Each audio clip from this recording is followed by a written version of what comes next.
राम नाम का सुमिरन किया, मैया आई पहुंची, प्रणाम किया, और जो ही प्रणाम किया बाबा ने क्या किया? अभी तक सती महारानी कहां बैठती थी? बाबा के अंक में यस्याम के च विभाति भूधर सता देवा पदा मस्तके, गोदी में विराजमान रहती थी। पर आज क्या हुआ? सन्मुख शंकर आसन दीना। मैया को कहा सती विराजो। आज मैया सामने बैठ गई। मैं आप लोगों से एक बात कहूं, अपने रिश्तों को बहुत संभालिए, बहुत संभालिए। शायद आज जो हमसे मिला है वो कल मिले ना मिले। बहुत कठिन है बाप, पर सच्ची बात मैं आप लोगों से निवेदन करूं, हमको कई लोग मिल जाएंगे, कई लोग मिलेंगे जीवन में, बहुत लोग मिलेंगे। कोई कहेगा तुम बड़े अच्छे हो, कोई कहेगा तुम ऐसे हो, तुम ऐसे हो, तुम वो हो, तुम वो हो, तुम वो हो। पर सच्ची बात आपसे कहें, हम पर जो प्रेम करने वाले हैं वो यदि निकल जाएंगे ना, तो दुनिया के हजारों लोग सामने आ जाए, वो उसकी बराबरी कभी नहीं कर सकते जी। हम पर जो लोग प्रेम करते हैं, उन प्रेम करने वालों को अपने पास में रखिए, हो तिजोरी में बंद कर कर रखिए। प्रेम करने वाला यदि निकल गया, बाबा अभी तक बहुत प्रेम से अंत में विराजमान करते थे, आज बाबा ने कहा सती सामने विराजो। परिवर्तन आ गया व्यवहार में, मां समझ गई।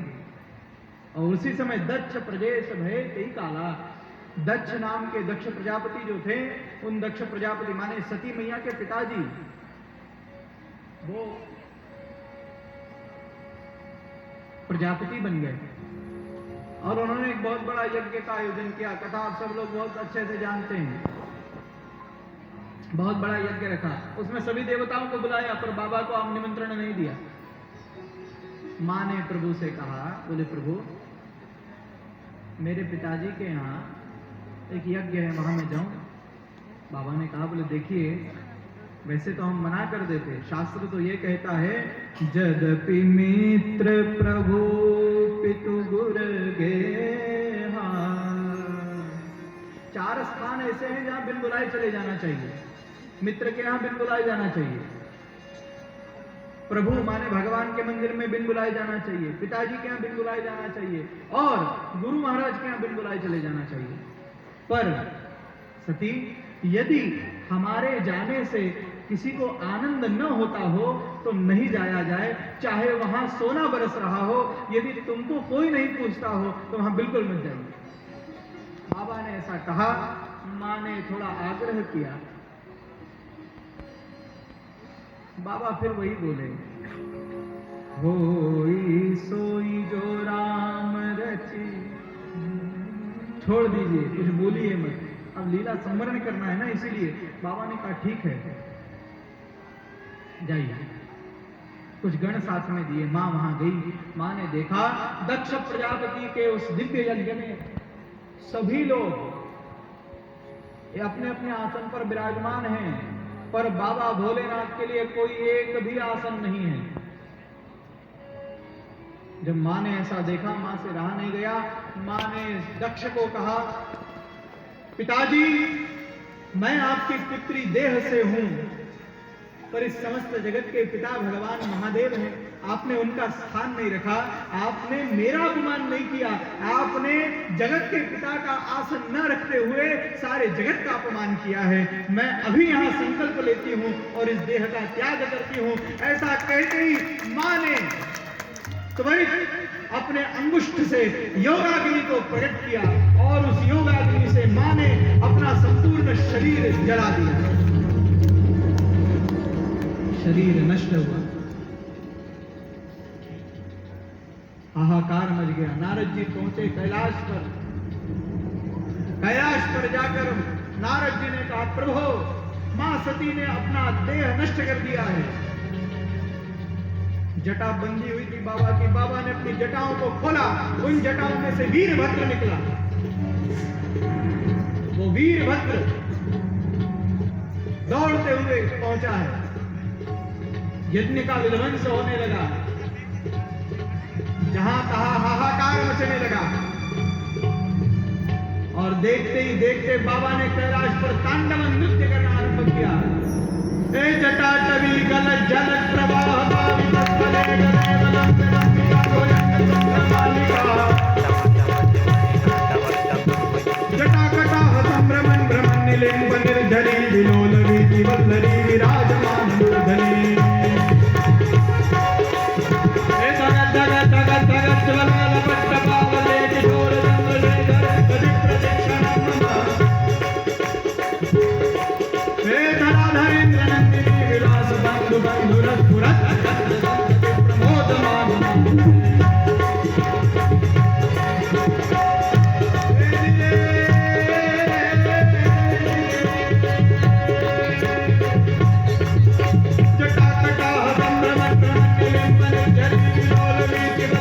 विराजमान मूर्धनि।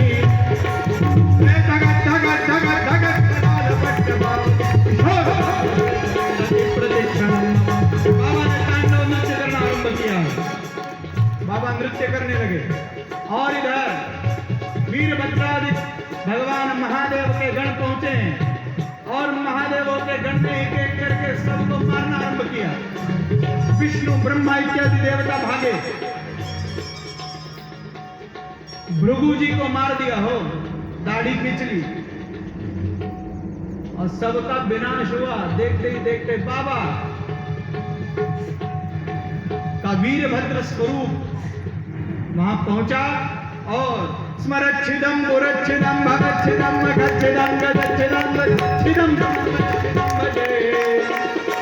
अगर मैं सर्वमंगला कड़ाकदम मंदिर सप्रवाह माधुरी विडंबना। हे स्मरांतकं पुरांतकं भवांतकं मखांतकं गजांतकं कमंतकं भजे।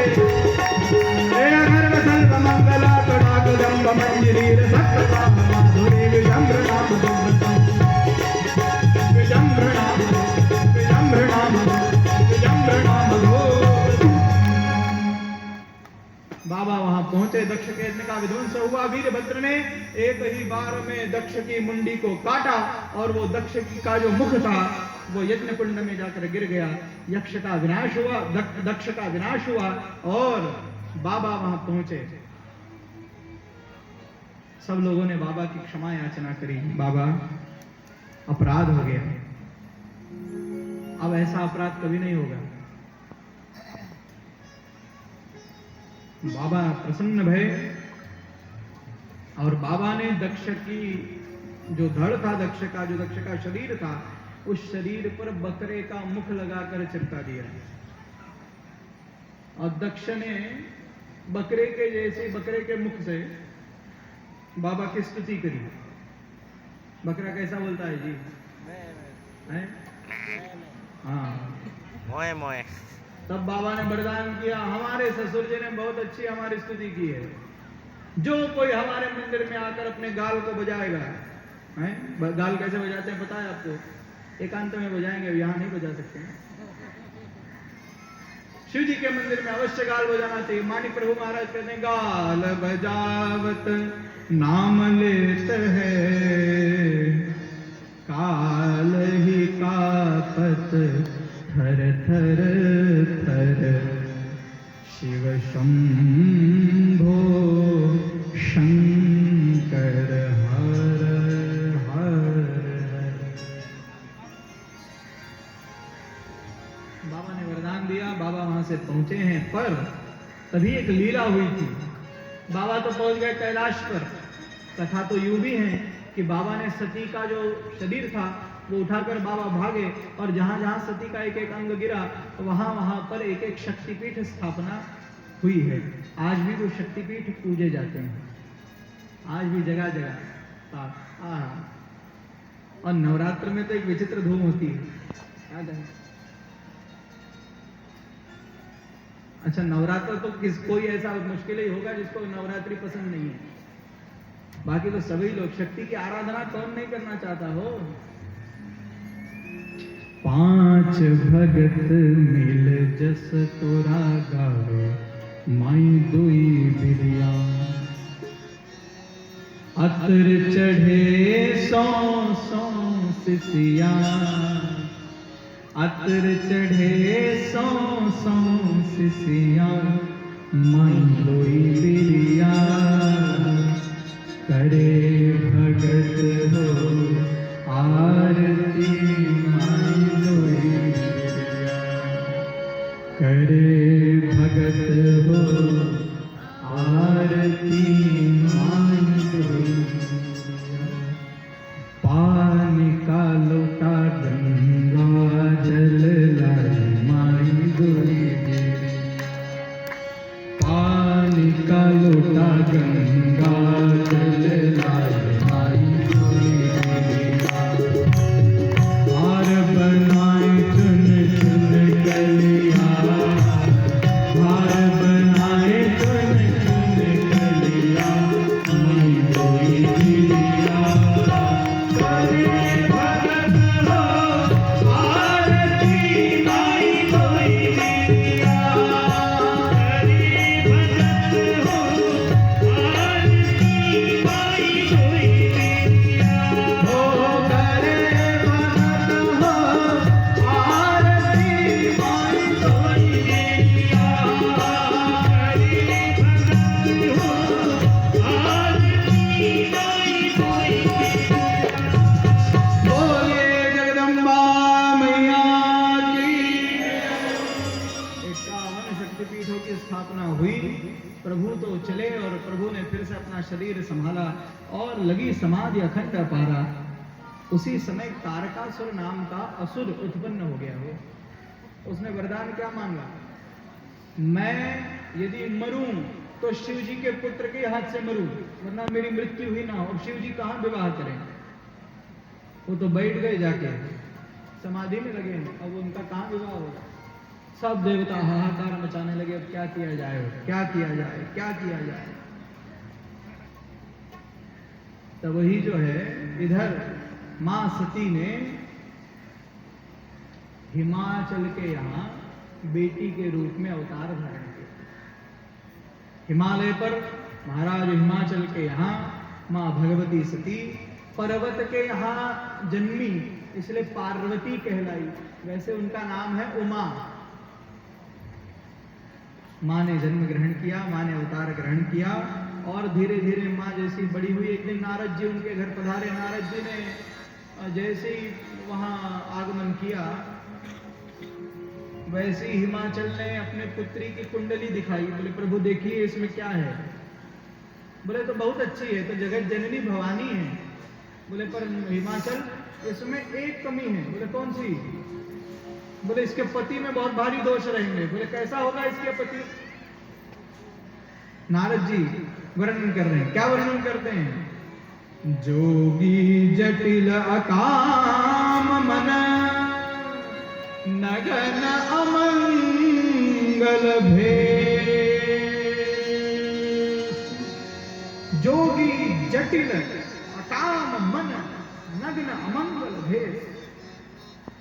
इसका पति जोगी होगा, जटिल होगा, उसकी बड़ी बड़ी जटाएं होंगी, अकाम होगा, निष्काम होगा और नग्न रहेगा, कपड़ा उपड़ा नहीं पहनेगा, अमंगल होगा, सर्वांग में राख लगाएगा हो, उसके साथ भूत प्रेत घूमेंगे, ऐसा उसका भेष होगा। अगुण अमान मातु पितु हीना, उदासीन सब संशय छीना। उसके माता पिता नहीं होंगे, वो बिना माता पिता का होगा, अगुण होगा, उसमें कोई गुण नहीं होगा वो। और उसके सारे संशय छूट चुके होंगे, ऐसा इसका पति होगा। हिमाचल रोने लगे। हिमाचल ने पैर पकड़ लिए, बोले बाबा ये क्या बता दिए आप? ऐसा जमाई किसको चाहिए? है? जमाई बाबू तो अच्छे ही चाहिए ना, क्यों जी? सुनने में सब अच्छा लगता है, आप बताइए आपका यदि ऐसा कोई हो। जोगी जटिला काम नग्न मंगल भेष। हिमाचल जी ने पैर पकड़ लिया, बोले हमारी पोत्री का हम जीवन बर्बाद नहीं करेंगे, एक ही बच्ची है हमारी, हम उसको ही देंगे जो अच्छा होगा। कहा जी जवाई तो सभी को स्मार्ट ही चाहिए, अच्छा हो तो जरा मजा आए। और बिन्नाया का गाना निकल पड़ा है, दामाद जी अरे ये सब लोग गाते हैं, दामाद जी सब टुक टुक निहार। अब निहारते समय अच्छा तो लगे, अभी को कौन निहारे, बाघांबर प्रावरण नग्न दिगंबर। सबके मन में विचार आया उधर कैसे होगा। तब नारद जी बोले, देखो चिंता मत करो, ये जितने दोष है ना, समर्थ को कोई दोष नहीं लगता, समर्थ को नहीं दोष गोसाई